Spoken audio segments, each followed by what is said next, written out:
Hello my dear friends, I Sanjay welcome you once again in this channel. Our today's topic is decline of Mughal Empire and the consolidation of British power in India. जो मुग़ल शासन था, बहुत बड़ा साम्राज्य था उनका, उसका किस तरह से पतन हुआ और उसके बाद इस पतन का फ़ायदा उठाकर जो ब्रिटिश गवर्नमेंट की सत्ता है वो इंडिया में कैसे स्थापित हुई। तो चलिए शुरू करते हैं।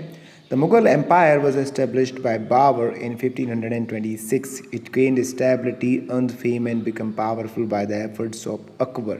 Began to disintegrate after the death of Emperor Aurangzeb.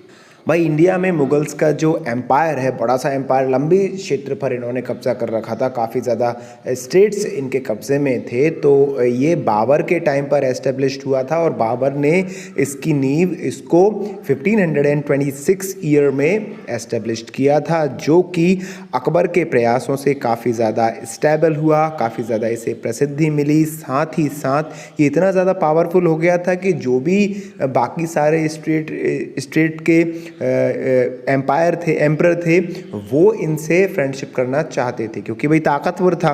तो अकबर ने इसको काफ़ी ज़्यादा फेम दी। लेकिन आखिर कैसा क्या हुआ कि ये जो मुग़ल साम्राज्य है वो औरंगजेब की डेथ के बाद समाप्त हो गया, ख़त्म होने लगा। औरंगजेब ऐसा मानते हैं कि औरंगजेब था जो मुग़ल सबसे अंतिम मुग़ल शासक था। The successor were at war to acquire the throne of the Mughal empire.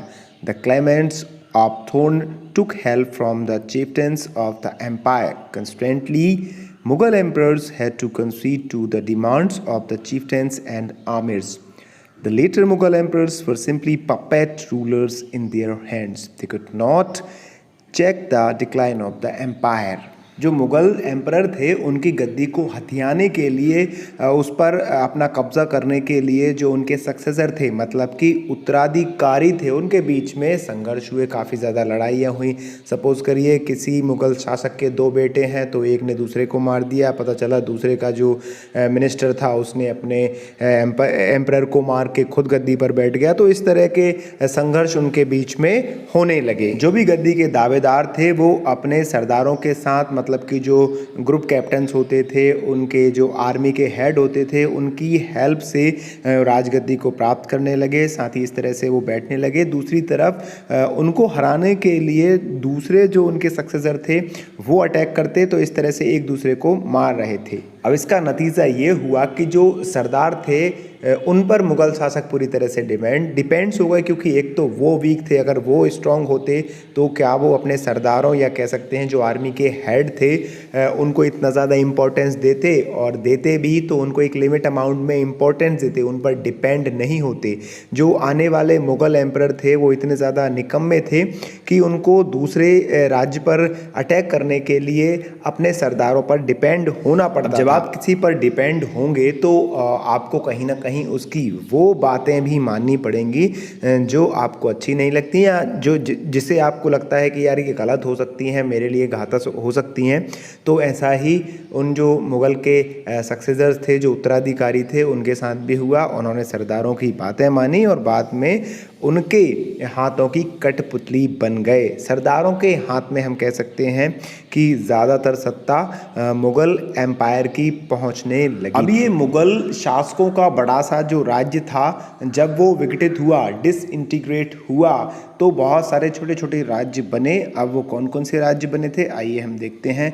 उनमें प्रमुख थे बंगाल, हैदराबाद, अवध, पंजाब, भरतपुर, पूना से लेकर ग्वालियर तक के जो मराठा सरदारों के राज्य हैं, मैसूर, कर्नाटक आदि, ऐसे कई फ्री स्टेट्स खड़े हो गए। तो इस तरह से हम देख सकते हैं कि जो मुग़ल एम्पायर जब डिसइंटीग्रेट हुआ, टूटा, तो कहीं ना कहीं जो बाकी दूसरे उनके एनिमीज़ थे, दुश्मन थे, जो अभी तक मुग़ल एम्पायर से, अकबर से या अन्य जो दूसरे उनके सक्सेसर थे उनसे हारते हुए आ रहे थे, तो जब उन्होंने देखा कि भाई अब जो मुग़ल एम्पायर है वो ख़त्म होने की कगार पर है, तो उसका फ़ायदा उन्होंने भी उठाया। अब वो अटैक कर रहे थे और अपने साम्राज्य को भी धीरे धीरे से खड़ा करते जा रहे थे। तो इस तरह से हम देख सकते हैं कि जो मुग़ल एम्पायर है उसके डिसइंटीग्रेशन का उसके पतन का फ़ायदा उठाने के लिए दूसरे स्टेट्स ने कोई कोर कसर नहीं तो छोड़ी। इसके साथ ही उनका योगदान काफ़ी ज़्यादा रहा मुग़ल एम्पायर को विघटित करने में। दूसरे जो स्टेट्स के राजा थे उनका महत्वपूर्ण योगदान रहा।